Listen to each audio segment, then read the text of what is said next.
할렐루야. 오늘도 새날을 주신 하나님을 찬양합니다. 오늘도 말씀으로 시작하는 이 하루, 말씀 충만, 은혜 충만, 성령 충만한 하루가 되시기를 주님의 이름으로 축원합니다. 오늘은 말라기 3장 12절 한 절만 봉독해 드립니다. 하나님의 말씀을 경청하시기 바랍니다. 너희 땅이 아름다워짐으로 모든 이방인들이 너희를 복되다 하리라. 만군의 여호와의 말이니라. 아멘. 오늘도 이 말씀을 통해 우리에게 주시는 하나님의 음성을 듣게 되기를 바랍니다. 제사장과 레위인들이 하나님과의 언약을 깨뜨리고 타락하면서 이스라엘의 영적 방파제가 무너졌죠. 그 결과 이스라엘은 온 나라가 죄악으로 가득하게 됩니다. 제사는 하나님을 영화롭게 하기보다 오히려 하나님을 멸시하는 도구가 되어버렸고, 백성들의 삶은 옳은 길에서 떠나 많은 사람들이 하나님의 법을 거스르는 삶을 살고 말았습니다. 그 결과 이제 이스라엘은 하나님의 저주와 심판의 대상이 되고 말았죠. 바로 이런 상황 속에서도 아직 정신 못 차린 이 백성들이 여전히 여호와를 말로서 괴롭힙니다. 오늘 2장 17절에 보시면 마지막 절에 너희가 말로 여호와를 괴롭게 하고도 이르기를 우리가 어떻게 여호와를 괴롭혀 드렸나이까 하는도다. 이는 너희가 말하기를 모든 악을 행하는 자는 여호와의 눈에 좋게 보이며 그에게 기쁨이 된다 하며 또 말하기를 정의의 하나님이 어디 계시냐 함이니라 그랬습니다. 하나님을 향해 어떻게 보면 비꼬듯 또 조롱하듯 말하는 거예요. 아이고, 세상에 이렇게 악을 행하는 자들이 흥황을 보니 하나님은 악을 좋아하시나 보다. 악한 자들이 하나님의 기쁨이 되나 보다. 이렇게 말하더라는 것입니다. 그러면서 그들은 도대체 정의의 하나님 어디 계시냐고 부정적인 말, 의심의 말, 도전적인 말로 하나님을 괴롭게 했다는 것이죠. 왜 이런 말들을 했는지 당시 상황을 생각해 보면 조금 이해가 가기도 합니다. 이 백성들은 성전만 재건이 되고 완공이 되면 영광의 주가 임재하셔서 자기들을 압제하는 저 이방 세력들을 멸하시고 자기들을 영광스럽게 만들어줄 거다, 이렇게 생각했던 거죠. 그런데 성전이 완공되고도 지금 수십 년이 지났잖아요. 영광의 주님의 임재는커녕 오히려 자기들을 압제하는 저 이방 세력, 저 악한 세력이 오히려 더 득세하는 그런 세상을 눈앞에서 보고 있는 것입니다.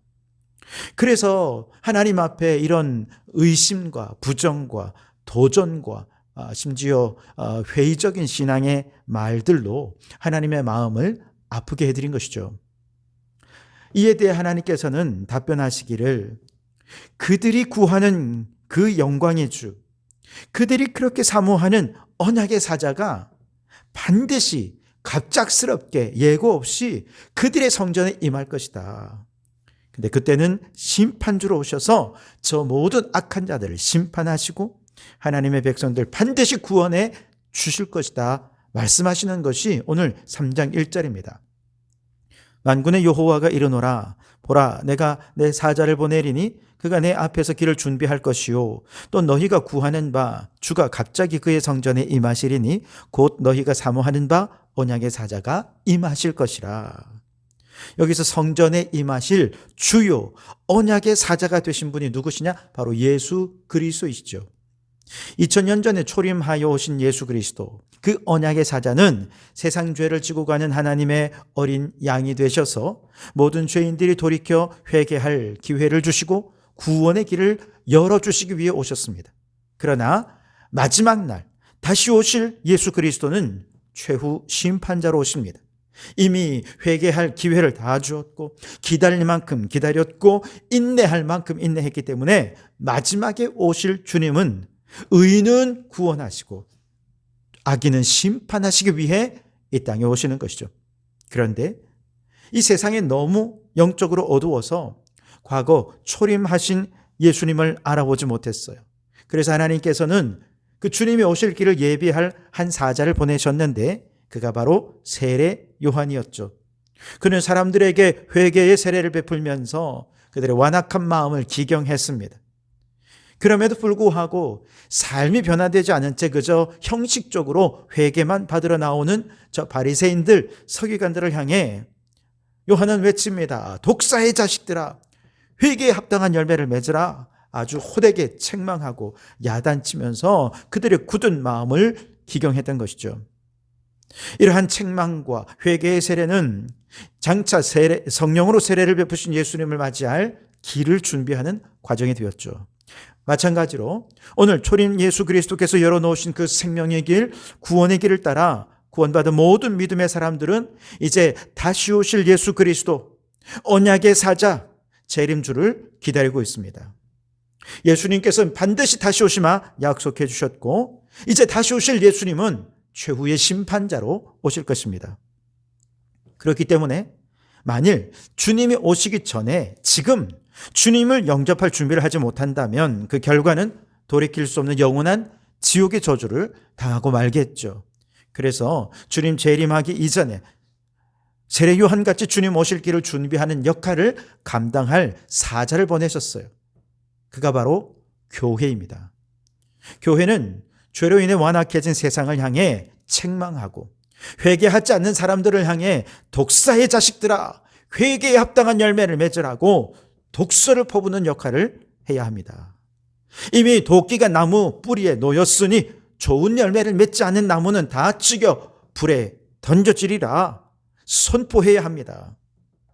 그리고 사람들에게 두벌 옷 있는 자, 옷 없는 자에게 나누어 주어라. 먹을 것 있는 자도 그렇게 해라. 불의와 부정, 강탈과 거짓의 죄를 행하지 않도록 각 계층, 각 지도, 각 삶의 자리에 있는 모든 사람들에게 권면하는 바로 그 세례 요한의 역할을 감당하는 것이 오늘 이 시대의 교회이어야 한다는 것이죠. 그러려면 교회는 세례 요한 같은 광야의 영성, 광야의 야성을 가져야 됩니다. 너무 부요해서는 안 됩니다. 권력의 시녀가 되어서도 안 됩니다.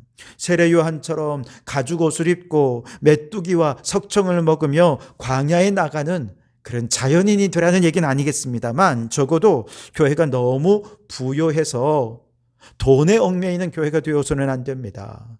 권력의 눈치를 봐서도 안 됩니다. 사람들의 눈치를 봐서도 안 됩니다.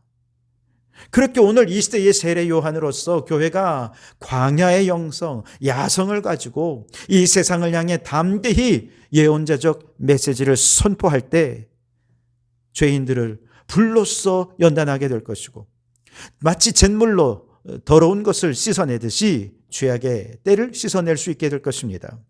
자, 오늘 2절과 3절에 보시면 그가 임하시는 날을 누가 능히 당하며 그가 나타나는 때에 누가 능히 서리요. 그는 금을 연단하는 자의 불과 표백하는 자의 잿물과 같을 것이라. 그가 은을 연단하여 깨끗하게 하는 자 같이 앉아서 레위 자손을 깨끗하게 하고 금, 은같이 그들을 연단하리니 그들이 공의로운 제물을 나 여호와께 바칠 것이라 그랬습니다.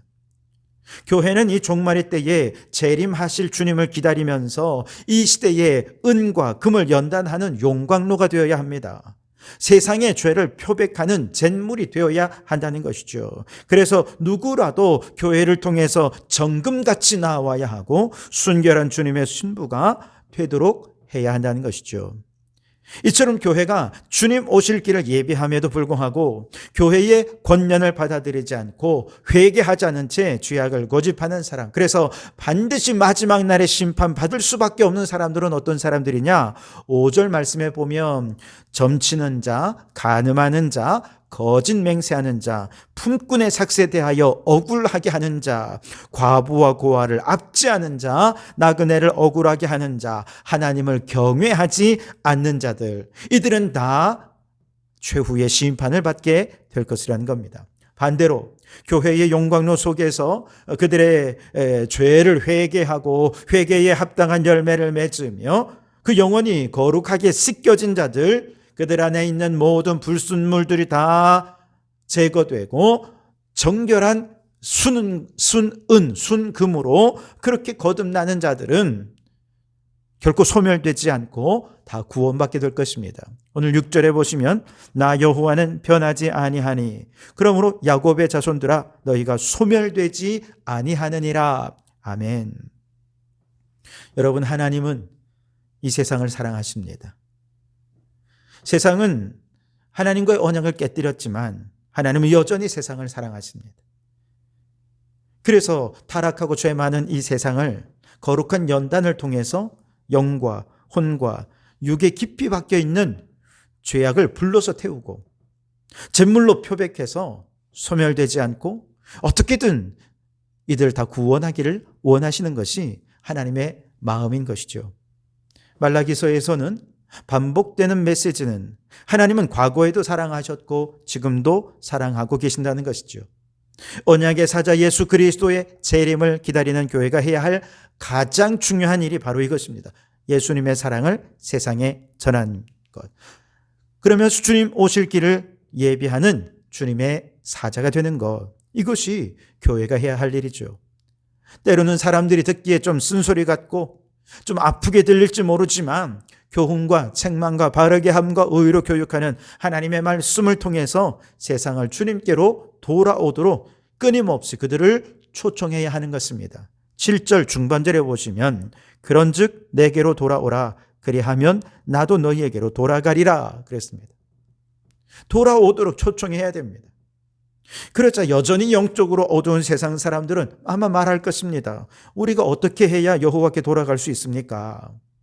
그때 하나님께서 이 백성들에게 하나님께로 돌아오도록 알려주신 길이 하나님의 것을 도둑질하지 말라는 것이었습니다. 여러분 8절을 보시면 사람이 어찌 하나님의 것을 도둑질하겠느냐? 그러나 너희는 나의 것을 도둑질하고도 말하기를 우리가 어떻게 주의 것을 도둑질하였나이까 하는도다. 이는 곧 11조와 봉헌물이라 그랬습니다. 하나님께로 돌아가려면 하나님의 것을 도둑질해서는 안 되는데 유대인들에게서 하나님을 도둑질하는 대표적인 것이 11조와 봉헌물이었다는 것이죠. 좀 더 자세히 살펴보면 구약의 이스라엘 백성들이 드린 11조에는 세 가지 종류가 있어요. 하나는 예배와 절기를 위한 11조입니다. 신명기 14장에 보면 매년 토지 소산의 11조를 바치도록 했는데 이 11조를 통해서 절기 때마다 드려야 할 제사와 축제와 이런 것들을 준비하게 했다는 것이죠. 바로 이것은 유대인 전체 공동체를 위한 것이었습니다. 둘째로 레위인을 위한 11조도 있었습니다. 레위인은 하나님께 따로 토지를 분배받지 않았기 때문에 백성들이 내는 이 11조로 그들의 생계를 유지할 수밖에 없었습니다. 그래서 거제로 드리는 11조는 레위인을 위한 11조가 되어서 그들의 생계를 유지하게 했죠. 세 번째로 가난한 자를 위한 11조도 있었습니다. 역시 신명기 14장과 26장에 보면 매 3년마다 11조를 드리게 했는데 이 11조는 가난한 자들에게 주는 일종의 구제 헌금에 해당한 것이었습니다. 자, 11조가 누구를 위한 11조이냐? 그 명목이 무엇이든 간에 중요한 것은 11조는 자신의 소유를 내어놓아 하나님의 택한 사람, 가난한 사람, 공동체 등의 필요를 위해 섬기는 것이 바로 11조의 의미라는 것이죠. 그래서 여러분 10절에서 너희의 온전한 11조를 창고에 들여 나의 집에 양식이 있게 하고 그것으로 나를 시험하여 내가 하늘 문을 열고 너희에게 복을 쌓을 곳이 없도록 붙지 아니하나 보라 라고 말씀하셨어요. 여러분 이 말씀은 단지 교회 다니는 사람에게 11조 더 잘 드리며 복 받는다 이런 얘기가 아닙니다. 이 말씀은 교회를 다니든지 안 다니든 상관없이 모두에게 주시는 말씀이에요. 11조를 드리느냐 안 드리냐의 문제가 아닙니다. 이 말씀의 의미는 모든 사람들이 자기의 것을 움켜쥐려고만 하는 사회냐 혹은 서로 십시일반 자신의 것을 공동체와 이웃을 위해 나누려는 사회냐 이 둘을 한번 좀 비교하고 실험해 보라는 것이죠. 어떤 사회가 더 하늘의 복을 받는 사회가 될 것인지 시험해 보라는 것입니다. 너무도 당연히 모두가 이기적인 본성을 따라서 자기 소유를 주장하고 움켜쥐려고만 한다면 그 사회는 더 가난해지게 되겠죠. 반면에 많지 않더라도 자신의 것을 공동체를 위해 하나님이 부어주신 기름 부어주신 종들을 위해 가난하고 소외된 이웃들을 위해 그렇게 손을 펼쳐 나누고 베풀기 시작하면 하나님께서 그 펼친 손에 복을 쌓을 곳이 없도록 부어주실 것이라는 것입니다. 마치 여러분 지옥과 천국의 비유와도 같아요. 지옥과 천국에는요, 음식이 둘 다 풍부하답니다. 음식을 잔뜩 쌓아놓았어요. 그런데 둘 다 아주 긴 젓가락을 갖고 있어요. 그 젓가락으로만 음식을 집어 먹어야 되는데 지옥은 젓가락으로 자꾸 자기 입에만 집어넣으려고 하니까 너무 길어서 이걸 먹을 수가 없는 것입니다. 음식을 잔뜩 눈앞에 쌓아놓고도 먹지를 못해 사람들은 늘 배고픈 곳이 지옥입니다. 반대로 그 젓가락으로 옆에 있는 사람의 입에 음식을 넣어주니 모두가 배부른 곳이 천국이더라는 것이죠. 여호와께로 돌아오라, 이 말씀은 단지 교회 잘 나오고 신앙생활 잘 하라는 것이 아닙니다. 물론 신앙생활을 통해서 하나님을 더 사랑하게 되는 것이 가장 우선이지요. 그러나 그와 동시에 세상에 나가서 가난한 이웃들과 이 세상 공동체와 하나님이 기름 부어 세우신 종들을 위해 자신의 것을 나누며 베푸는 삶을 살아가는 것이 바로 여호와께로 돌이키는 삶이라는 것이죠. 그리고 바로 그렇게 먼저 믿은 성도들과 교회가 인간의 이기적인 본성을 넘어 주님의 말씀에 순종하여 손을 펼칠 때 바로 그 공동체, 그 사회, 그 나라에 하나님이 다스리시고 통치하시는 아름다운 하나님의 나라가 이루어지게 될 거라는 거예요. 12절에 보시면 너희 땅이 아름다워짐으로 모든 이방인들이 너희를 복되다 하리라. 만군의 여호와의 말이니라. 아멘. 서로를 위해 베푸는 그 사회, 그 나라, 이방 사람들이 보고는 와, 하나님이 다스리는 나라는 정말 복되구나 라고 칭송하게 될 것이라는 겁니다. 바로 이처럼 하나님 나라의 이상을 실현한 공동체가 초대 예루살렘 교회가 아니었습니까? 날마다 마음을 같이하여 성전에 모이기를 힘쓰고 집에서 떡을 떼며 기쁨과 순전한 마음으로 음식을 먹으며 하나님을 찬미했습니다. 이처럼 함께 모여 예배하며 하나님을 뜨겁게 사랑하게 된 성도들이 실제적으로 모든 물건을 서로 통용하고 재산과 소유를 팔아 각 사람의 필요를 따라 나누어 주었습니다. 이것이 온전한 11조를 창고에 드리라라는 말씀의 의미라는 것이죠. 그랬더니 온 백성을 안 믿는 백성들이 이 교회를 칭송했고 구원받는 자의 수가 날마다 더하게 되었다는 거죠. 여러분, 11조의 본래 의미는 이기적인 본성을 버리고 이웃에게 나누고 베풀고 그렇게 손을 내밀어서 하나님이 다스리시는 거룩한 하나님 나라를 이 사회 속에, 공동체 속에 이루라는 것입니다. 내 것을 나누어 줌으로써 우리가 사는 땅이 아름다워지게 되고 하나님이 다스리시는 나라를 만들어가라. 이것이 여호와께로 돌이키라는 말씀의 의미인 것이죠. 그렇게 믿는 사람들이 먼저 하나님께로 돌이켜서 하나님이 다스리시는 교회를 만들어갈 때 세상 사람들로부터 칭송받고 하나님께 영광을 돌려드리게 될 줄 믿습니다. 여러분, 우리의 주요 언약의 사자이신 예수 그리스도께서 다시 오시는 그 심판의 날이 도래하기 전에 먼저 우리 교회가 세례 요한 같은 광야의 영성, 광야의 야성을 가지고 오늘 이 시대를 향해 하나님의 메시지를 담대히 외치는 교회가 되어야 하겠습니다.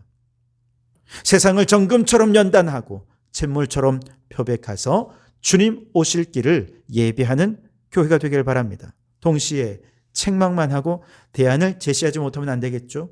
교회는 여호와께로 돌아가는 길, 대안을 제시하는 공동체가 되어야 합니다. 위로는 하나님을 사랑하고 아래로는 가난하고 소외된 이웃들과 공동체를 위해 나누고 베푸는 삶으로 더욱더 아름다운 공동체, 저 초대교회 같은 공동체를 이루어서 하나님의 나라를 이루어가는 우리 성도교회가 될 수 있기를 주님의 이름으로 축원합니다. 기도하겠습니다. 하나님, 우리 주님 마지막 재림하시는 날, 세상의 심판의 날이 임하기 전에 교회를 이 시대의 세례 요한처럼 사용하여 주시옵소서. 그리하여 죄악의 불순물을 제거하는 용광로가 되게 하시고 죄악의 때를 씻어내는 잿물이 되어서 정말 이 교회가 마지막 시대에 귀하게 쓰임받는 광야의 영성을 가진 교회가 되게 하옵소서. 교회가 여호와께로 돌아가는 길을 제시하는 대한공동체가 되게 하옵소서.